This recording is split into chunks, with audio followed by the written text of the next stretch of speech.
Imagine being sunk at Pearl Harbor, raised from the bottom, rebuilt from scratch, and then firing the last shots any battleship would ever fire in history.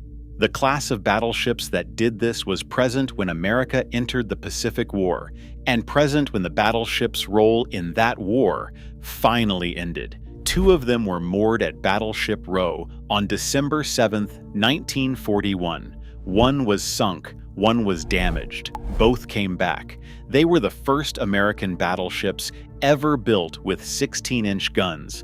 Congress approved 4 ships. 3 were commissioned. One was canceled by a treaty given the same name as the ship it was killing. All 3 that entered service fought from the first year of the war to the last. The ship that was sunk at Pearl Harbor fired the last shots in the last battle between battleships in history. This is the story of the Colorado class. By the end of this video, you will understand why the battleships that opened America's Pacific War also fired its final gun salvo, and why the class that saw more combat than any other left no museum ship behind.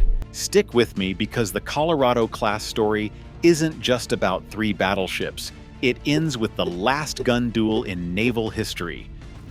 The Colorado class was not designed for shore bombardment. It was not designed to be present at Pearl Harbor.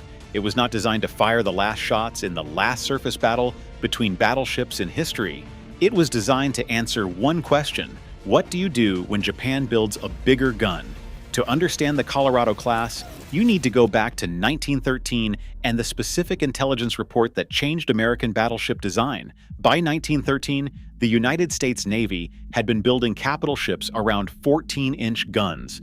That was the standard caliber for the world's leading navies. Then American intelligence confirmed that Japan was planning a new class of battleships, the Nagato class, armed with 16-inch guns, ships designed to outrange anything America currently had or was building. The Navy's General Board reached a direct conclusion. If Japan was building 16-inch guns, America would build 16-inch guns. The Colorado class was the result. 4 ships were authorized. USS Maryland, BB-46, was assigned to Newport News Shipbuilding. USS Colorado, BB-45, went to the New York Shipbuilding Corporation in Camden, New Jersey. USS West Virginia, BB-48, returned to Newport News. Each ship would carry 8 16-inch guns in 4 twin turrets, the most powerful main battery any American battleship had carried to that point. The 4th ship, USS Washington, BB-47, was nearly complete when the Washington Naval Treaty of 1922 required her to be scrapped. The treaty that bore the same name as the ship it was killing. Washington was used as a gunnery target. She sank on November 25, 1924, struck by shells from the same class of weapon she had been designed to carry. 3 ships were commissioned: Maryland on July 21, 1921, Colorado on August 30, 1923, West Virginia on December 1, 1923. For the next 18 years, they served in the Pacific Fleet. They trained gun crews and participated in fleet exercises. By any measure, they represented the most powerful 16-inch gunships in the American inventory. Then December 7, 1941, changed everything, but not in the way most people think. Here is something most people who know the Pearl Harbor story have never fully considered. The Colorado class entered the war with 1 ship absent and 2 ships on Battleship Row when the attack came. USS Colorado was not at Pearl Harbor on December 7, 1941.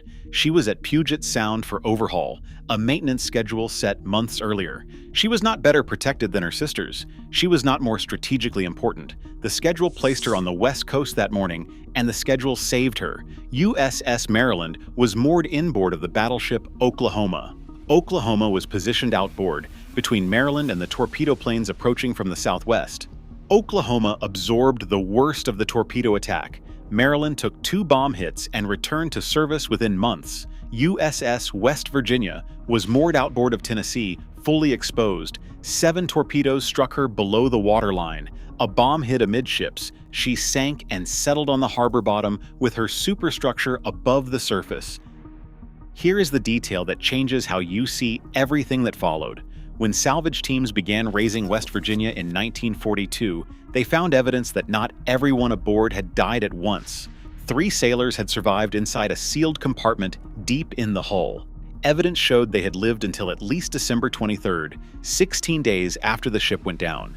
Their names were Clifford Olds, Ronald Endicott, and Lewis Costin.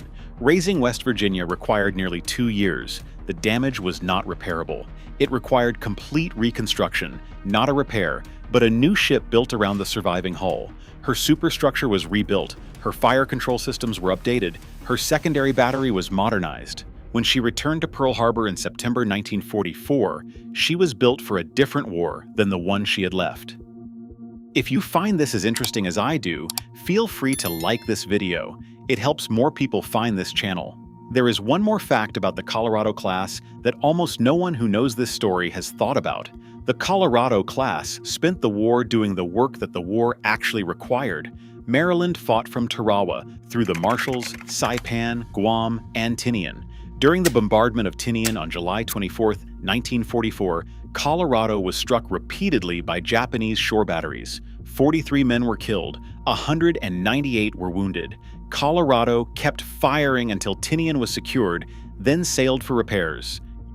USS West Virginia arrived back at Pearl Harbor in September 1944 and moved directly into the Philippines campaign. She arrived in time for an engagement that would close the battleship era entirely. On the night of October 24th to 25th, 1944, a Japanese surface force attempted to enter Leyte Gulf through the Surigao Strait. Waiting at the northern end of the strait was the American battle line, 6 old battleships, 8 cruisers, and a destroyer screen. 5 of those 6 battleships had been damaged or sunk at Pearl Harbor. All 5 had been repaired and returned to service. West Virginia acquired the Japanese force on radar before most of the battle line had found the range. She was among the first to open fire. She fired 93 rounds of 16-inch ammunition. The Japanese force was destroyed. It was the last time in history that battleships fired at other surface warships in combat. October 25, 1944, the Battle of Surigao Strait, the final chapter. West Virginia, raised from Pearl Harbor, rebuilt, and returned to service, fired in the last battle of the battleship era.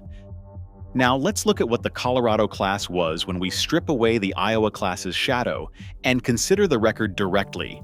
It was America's first 16-inch gun battleship class, built because Japan was building bigger guns, designed for the fleet engagement that carrier aviation eventually replaced, present at the first day of American involvement in the Pacific War and at the last major surface engagement of the same war. 2 of its ships were at Pearl Harbor on December 7, 1941.